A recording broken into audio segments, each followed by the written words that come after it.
Good morning, student. In last lecture, we already discussed the length contradiction.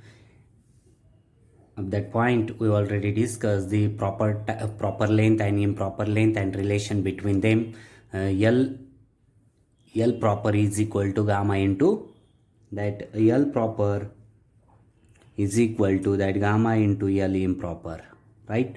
That proper length, that L proper is equal to gamma into L improper. That means L proper, that proper length is greater than the L improper length. Okay, that already we discussed. That means using that relation, L proper is equal to that L improper divided by under root gamma value 1 divided by 1 minus v square by c square. Okay, that already we discussed in last lecture. Then today's lecture we discuss the time dilation. In that today's point we will discuss the proper time and improper time and what is the relation between both. Okay, then time dilation means proper time and improper time आपल्याला discuss करायचं आहे. जसं length आपण बघितलं, length contract होते length कॉन्ट्रॅडिक्शनमध्ये. मग जी प्रॉपर लेंथ आहे यस फ्रेममधली ॲक्च्युअल लेंथ तिला आपण प्रॉपर लेंथ म्हणतो. आणि जसजसे म्हणजे T is equal to T dash is equal to 0 आहे म्हणजे प्रॉपर एनर्शियल फ्रेम आणि नॉन एनर्शियल फ्रेममधला दोघं कोइन्साईड झालेल्या असतील त्यावेळेस टाईम 0 आहे. म्हणजे दोघं पण फ्रेम कशा झालेल्या आहे, कोइन्साईड झालेल्या आहे यस आणि यस डॅश. त्यावेळेस त्या ऑब्जेक्टची लेंथ जी आहे ती यल आहे. ओके, म्हणजेच ती प्रॉपर लेंथ आहे. बट यस डॅश फ्रेम जी आहे, यस डॅश फ्रेम मूव्ह झाली व्ही व्हेलॉसिटीने with respect to S frame. त्यावेळेस त्या ऑब्जेक्ट जो आहे तो आपल्याला मूव्ह होताना दिसतोय आणि त्याची लेंथ कॉन्ट्रॅक्ट झालेली आपल्याला दिसते. ती जी लेंथ आहे तिला इम्प्रॉपर लेंथ असं म्हणतो. ओके, आणि मग ही प्रॉपर लेंथ ही ग्रेटर असते as comparative to improper length आणि त्याचं रिलेशन पण आपण डिस्कस केलेलं आहे. आता इथे आपण टाईम डायलेशनमध्ये सेम दोन फ्रेम कन्सिडर करत आहोत. इथे यस फ्रेम आणि यस डॅश फ्रेम. ओके, आता यस फ्रेम आणि two frames, that two frames are coincide frames S and S dash. Okay, with their axis coinciding, their axis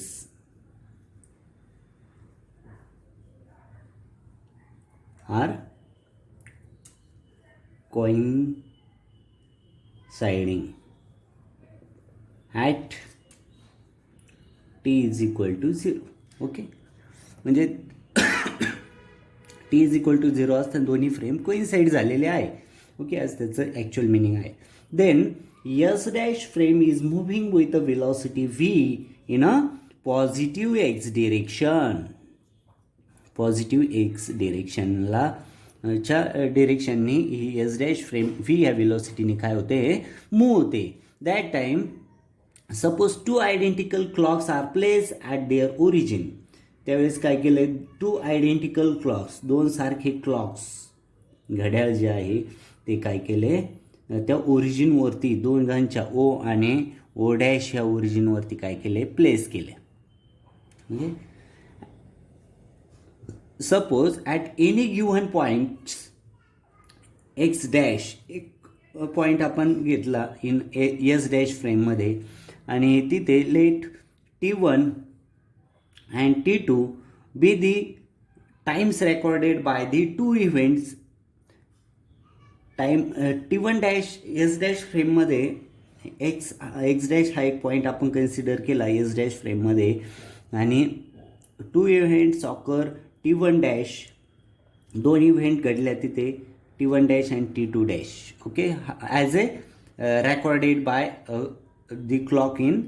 म्हणजे S dash फ्रेममध्ये एक event घडला, दोन इव्हेंट घडला. तर पहिला टाईम जो आहे पहिल्या इव्हेंटचा T1 डॅश आहे, दुसऱ्या इव्हेंटचा टाईम T2 डॅश आहे. ओके, हा एस डॅश फ्रेममधलं झालं. Okay, then let T1 and T2 be the time recorded by the two events in a S frame. ही यस डॅश फ्रेममधला टाईम रेकॉर्ड केला आपण दोन इव्हेंटचा तो T1 डॅश आणि T2 डॅश आहे. आता सेम आपण यस फ्रेममध्ये म्हणजेच इनर्शियल फ्रेममध्ये दोन इव्हेंट्स घडल्या आणि त्याचा टाईम त्या क्लॉकने मेजर केला, रेकॉर्ड केला, तर तो T1 अँड T2 झाला. Then the time interval between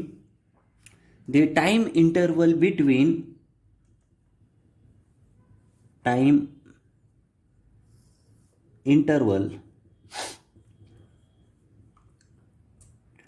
interval between that two events recorded by the clock in S dash frame. S dash frame मध्ये जो टाइम इंटरवल आपण रेकॉर्ड केलेला आहे त्याचा आपण टाइम इंटरव्हल जो आहे तो टी डॅशने आपण डिनोट करू. That is equal to T2 dash minus T1 dash. Okay, हा टाइम इंटरव्हल झाला एस डॅश फ्रेमच्या त्या दोन इव्हेंटचा. Okay, this is the equation number first. Similarly आता यस फ्रेममध्ये पण दोन इव्हेंट्स आपण रेकॉर्ड केलेले आहे, त्याचा टाईम रेकॉर्ड केलेला आहे आणि त्याचाच टाईम इंटरव्हल जो आहे that time interval T is equal to काय येईल T2 मायनस T1. ओके, हा टाईम इंटरवल इनर्शियल फ्रेममधला आहे, हा नॉन इनर्शियल फ्रेममधला आहे आणि हा इनर्शियल फ्रेममधला आहे. For S frame from S dash frame from S frame इथपर्यंत काही प्रॉब्लेम नसणार आहे. जस्ट आपण काय केलं आहे, दोन फ्रेम कोइन्साईड आहे असं लक्षात घेतलं आहे. त्या दोघांच्या ओरिजिनवरती ओ आणि ओ डॅशवरती दोन सेम क्लॉक काय केले, प्लेस केले. आणि नंतर एस डॅश फ्रेम ही पॉझिटिव्ह एक्स डिरेक्शनने व्ही या व्हेलॉसिटी मूव्ह व्हायला लागली. त्यावेळेस एस फ्रेममध्ये पण दोन इव्हेंट्स घडल्या आणि एस डॅश फ्रेममध्ये पण दोन इव्हेंट्स घडल्या. त्या दोन्ही इव्हेंटचा टाईम एस डॅश फ्रेममध्ये नोट केला T1 डॅश आणि T2 डॅश आणि त्याचा टाईम इंटरव्हल जो आहे तो घेतला आपण T dash is equal to T2 dash minus T1 dash. Same दोन इव्हेंट्स घडल्या एस फ्रेममध्ये आणि त्याचा टाईम नोट केला आपण T1 अँड T2. त्याचा टाईम इंटरव्हल आपण नोट केला that T is equal to T2 minus T1. Okay, इथपर्यंत काहीच प्रॉब्लेम नाही. आता आपण लॉरेंट ट्रान्सफॉर्मेशनचं इक्वेशन आपल्याला टाईमच्या रिलेटेड माहिती आहे that T dash is equal to, दोन्ही पण इक्वेशन्स आपल्याला माहिती आहे that T is equal to T dash plus X dash V divided by C square divided by under root 1 minus V square by C square. हे general time equation आपल्याला टाईमचं Laurent ट्रान्सफॉर्मेशनचं equation जे आहे, Laurent transformation त्याचं टाईमचं equation जे आहे ते आपल्याला ते इथे मी इथे लिहिलेलं आहे T is equal to T dash plus X dash V और V X dash divided by C square divided by under root 1 minus V square by C square. Okay, then time equation in Laurent transformation that t is equal to t dash plus vx dash divided by c square divided by under root 1 minus v square by c square. This is the time equation. Then we can write t1 is equal to that t1 is equal to t1 dash plus v x dash divided by c square divided by under root 1 minus v square by c square, and t2 is equal to t2 dash plus vx dash divided by c square divided by under root 1 minus v square by c square. Okay, then this is equation A and this equation B. Then we subtract that two equations. Okay, that subtracting from B minus A, that means T2 dash minus T1 dash is equal to, sorry T2 dash nahi hai, T2 minus T1 is equal to T2 dash minus T1 dash divided by under root 1 minus v square by c square. Okay, but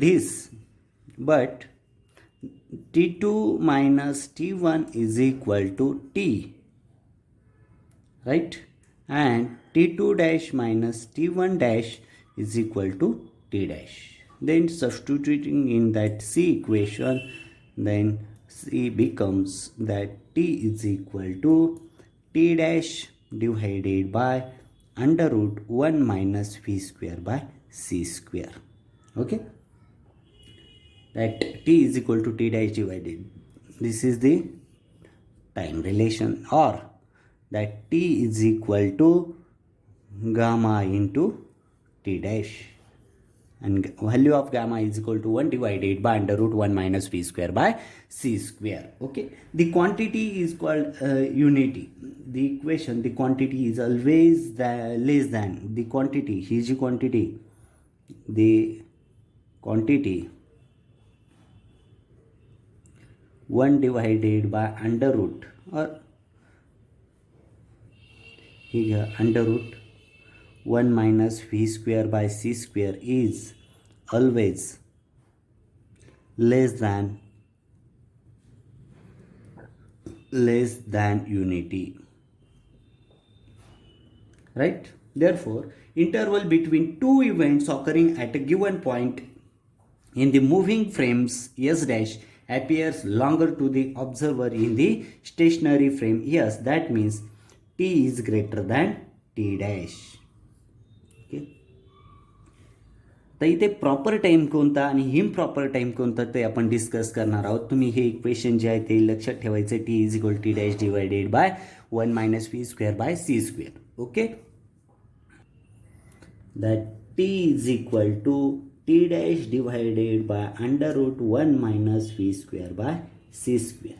okay, this is the equation for that time s frame and s dash frame relation of this, that quantity that t is always greater than the t dash.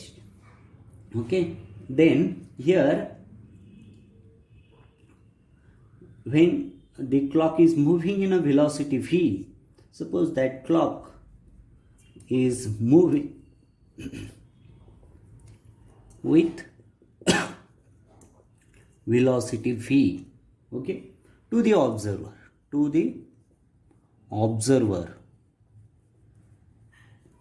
the time interval measured the reference frame in which the clock is at rest t dash. Proper time म्हणजे T dash जो आहे तो काय proper time S dash frame मधला. Okay, लेंथचं वेगळं आहे. S dash फ्रेममध्ये length ही जी आहे लेंथच्या रिलेटेड यस फ्रेममध्ये प्रॉपर लेंथ आहे L proper. Okay, yes dash फ्रेममध्ये यल इम्प्रॉपर आहे. कंपॅरेटिव्ह स्टडी करतो आहे इथे यस फ्रेममध्ये इम्प्रॉपर टाईम आहे टी इम्प्रॉपर आणि यस डॅश फ्रेममध्ये टी प्रॉपर आहे. टाइम प्रॉपर टाइम आणि इम्प्रॉपर टाइम आणि in S dash frame T is a improper time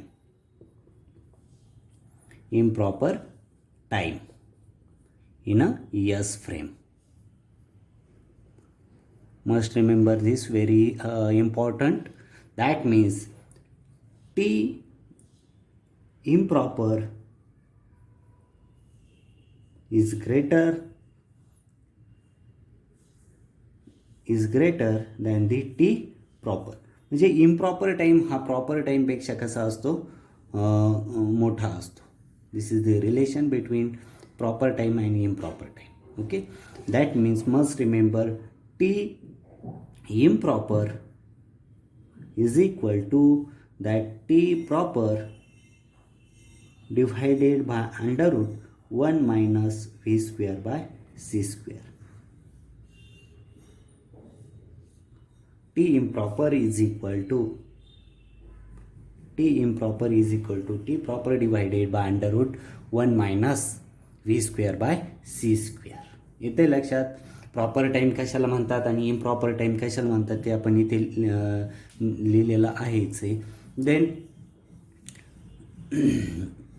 we discuss that problems okay, याच्या रिलेटेड जे आहे ते प्रॉब्लेम्स आपण सॉल्व करू. इथे टाईम डायलेशनमध्ये लक्षात घ्या, याचं एक बेस्ट एक्झाम्पल पण मी तुम्हाला देतो. That T improper is equal to t proper time divided by under root 1 minus v square by c square. This is the relation between proper time and improper time. Okay, आता इथे बघा, suppose हा एक person आहे आणि ह्या पर्सनने काय केलं आहे, एक वॉच घातलेला आहे आणि तो यस फ्रेममध्ये, लक्षात घ्या. आता तो काय झाला आहे, व्ही, आणि तिथेच दुसरा एक पर्सन आहे. ओके, त्याने एक वॉच घेतलेला आहे, तो यस डॅश फ्रेममध्ये कोइन्साइड आहे. इथे टी इज इक्वल टू 0 आहे. बट आता ही यस फ्रेम जी आहे ती व्ही व्हेलॉसिटी मूव्ह झाली, म्हणजे तो कुठे गेला, इथे गेला. ओके, त्यावेळेस हा यस डॅश इथे आला. त्यावेळेस हा जो क्लॉक, म्हणजे आपण बघू, याला बेस्ट एक्झाम्पल देतो मी. स्पेसमध्ये जर एखादा व्यक्ती गेला, म्हणजे मूनवरती गेला, तर तो सपोज इथे आज म्हणजे समथिंग 1 जानेवारीला तो गेलेला आहे, 010/2020ला गेलेला आहे, राईट. आणि इथून गेला आणि तो नंतर 01/01/2021ला आला. म्हणजे आपल्या हिशोबाने किती झालं, 1 इयर झालं, राईट. बट तो जेव्हा जाऊन येतो त्याला असं वाटतच नाही की मी 1 वर्ष स्पेसमध्ये होतो किंवा मूनवरती राहिलो. तो आल्यानंतर त्याला जस्ट असं वाटतं, फिलिंग होतं की मी कमी वेळ, म्हणजे जस्ट 2-3 मंथच, 2-3 मंथ मी फक्त काय राहिलो आहे, मूनवरती राहिलो आहे. ओके, असं त्याला वाटतं. म्हणजेच काय, टाईम डायलेशनचा इफेक्ट. हा आपण हा पर्सन क्लॉक घालून जर व्ही व्हेलॉसिटीने मूव्ह झाला तर त्याचं 60 सेकंद म्हणजेच 1 मिनिट असेल.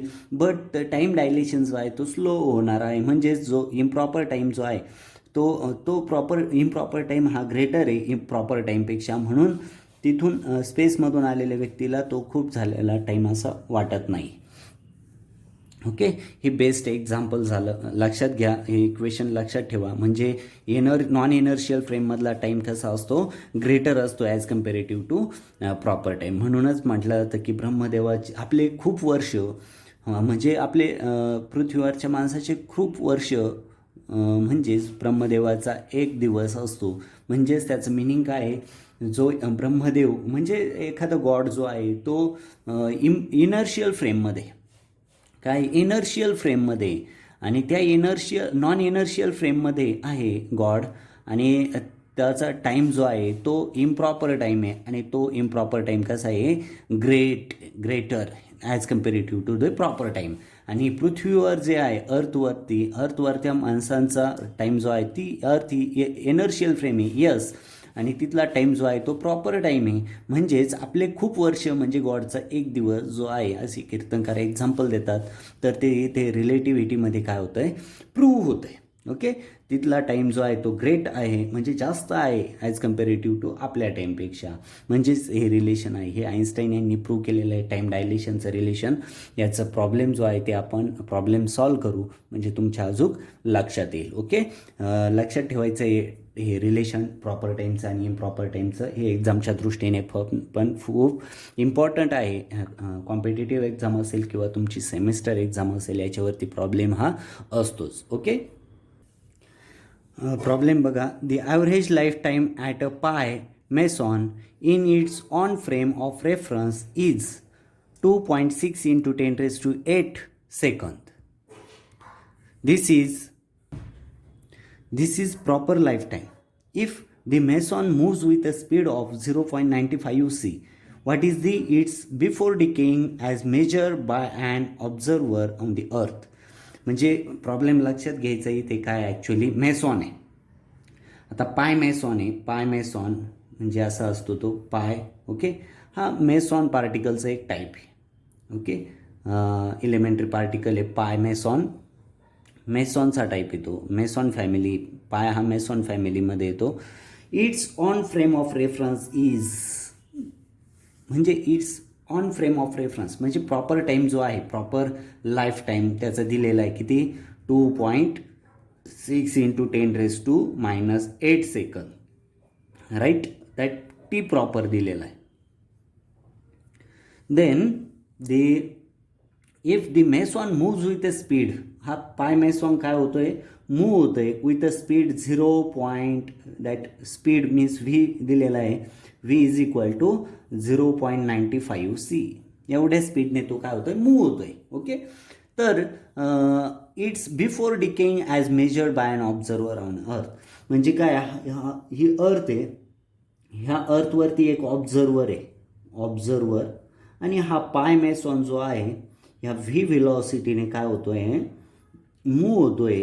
ओके, तर हा डिकेइंग म्हणजे पूर्ण व्हॅनिश होण्याच्या अगोदर, before decaying as measured by an what time is measured by an observer on the earth before decaying of that pi meson. हा पाय मेसॉन डिके होण्याच्या अगोदर ह्या ऑब्झर्वरनी जो टाईम मेजर केला आहे तो टाईम आपल्याला इथे कॅल्क्युलेट करायचा आहे. म्हणजेच काय, हा टाईम दिलेला आहे, याचा ह्या व्हेलॉसिटीच्या दरम्यानचा टाईम दिलेला आहे. म्हणजे ह्या पूर्ण प्रॉब्लेममध्ये काय दिलेलं आहे बघा, टी प्रॉपर दिलेला आहे, टी इम्प्रॉपर दिलेलं आहे, हे तुम्हाला कळालं पाहिजे, राईट. कसं कळणार आहे ते, आता बघा इथे जर तुम्हाला इथे त्याचा टाईम 2.6 हा जर दिलेला असेल तर हा प्रॉपर टाईम दिलेला आहे. इथे म्हटलेलं पण ब्रॅकेटमध्ये, म्हणजे प्रॉपर टाईम दिलेला आहे तुम्हाला 2.6 इंटू 10⁻⁻8 सेकंद. व्हेलॉसिटी पण दिलेली आहे किती, 0.95 सी. ओके, मग इथे टी इम्प्रॉपर तुम्हाला कॅल्क्युलेट करायचं आहे. टी इम्प्रॉपर डिकिंग होण्याच्या अगोदर तो व्ही व्हेलॉसिटी मूव्ह होतो एस डॅश फ्रेममध्ये, म्हणजे तो तुम्हाला फाइंड आउट करायचा आहे, राईट. आणि इथे तुम्ही यूज करायचा आहे formula, T improper is equal to improper time is equal to T proper time divided by √1 minus V square by C square. Proper time पण दिलेला आहे, व्ही पण दिलेला आहे in the form of C as it is असू द्या, value substitute करायचे आहे. आणि टी इम्प्रॉपर जो आहे तो तुम्ही कॅल्क्युलेट करायचा आहे. टी प्रॉपर किती दिलेला आहे, 2.6 into 10⁻⁻8 second divided by √1 minus V square, म्हणजेच काय 0.95 whole square C square divided by C square. हे तर लक्षात, हा सी स्क्वेअर काय होईल, गेट कॅन्सल होईल. आणि हे सॉल्व करायचं आहे. Then with this T improper is equal to, हे जर सॉल्व केलं तर इथे काय होईल, 2.6 इंटू 10⁻⁻8 डिव्हायडेड बाय √1 मायनस याचा स्क्वेअर करायचा आहे युजिंग कॅल्क्युलेटर अलाउड आहे आपल्याला. T improper is equal to after solving this then we got the 8.326 into 10⁻⁻8 second. हा आपल्याला इम्प्रॉपर टाईम मिळाला. याची जर कंपॅरिझन केली तर टी बघा, टी किती आहे, 2.6 इंटू 10⁻⁻8 सेकंद, राईट. म्हणजे हा काय प्रॉपर टाईम दिलेला होता, प्रॉपर टाईम. आणि आपण कॅल्क्युलेट केला तो टी डॅश कॅल्क्युलेट केलेला आहे, म्हणजेच टी इम्प्रॉपर कॅल्क्युलेट केला 8.326 इंटू 10⁻⁻8 सेकंद. हा काय आहे, इम्प्रॉपर टाईम. म्हणजेच इम्प्रॉपर टाईम कसा, हा याच्यापेक्षा ग्रेटर असला पाहिजे. ओके, हे झालं आहे. त्याच्यानंतर डिस्टन्स बी पार्ट जो आहे प्रॉब्लेमचा, जर डिस्टन्स कॅल्क्युलेट करायची असेल तर इथे म्हटलं आहे की ॲव्हरेज, इथे बीमध्ये म्हटलं आहे as measured and observer average distance is travel. हा पार्ट राहिला याचा. तर ॲव्हरेज डिस्टन्स जी आहे ती आपल्याला कॅल्क्युलेट करायची. तर डिस्टन्स हा बी पार्ट आहे. दॅट डिस्टन्स कशी कॅल्क्युलेट करतो आपण, distance is equal to velocity into time. आता व्हेलॉसिटी कोणती घेणार आहे, त्या मेसॉन पार्टिकलची व्हेलॉसिटी घेणार, म्हणजे 0.95 सी इंटू टाईम. आता टाईम कोणता घेणार आहे, इम्प्रॉपर टाईम घेणार आहे, म्हणजेच 8.326 इंटू 10⁻⁻8 आणि यांचं जेव्हा मल्टिप्लिकेशन आपण करू इथे सीची व्हॅल्यू सबस्टिट्यूट करू 0.95 into C means 3 into 10⁻8 metre per second आहे तर त्याचं कन्व्हर्जन करण्याची गरज नाही मीटरमध्येच येईल into that T improper 8.326 into 10⁻⁻8 then that distance is equal to 23.73 metre म्हणजेच किती झाली ती 24 मीटर एवढं डिस्टन्स असणार आहे. ओके, हे असा प्रॉब्लेम जो आहे तो आपण सॉल्व केलेला आहे. इथे व्यवस्थित तुम्ही प्रॅक्टिस करायची आहे. अजून पण प्रॉब्लेम दिलेले आहे ते पण तुम्ही बुकमधले सॉल्व करायचे आहे. काही डाऊट असेल याच्या रिलेटेड तर विचारून घ्यायचं आहे. ओके, इथे आपण थांबूया. Stop here and then thank you very much.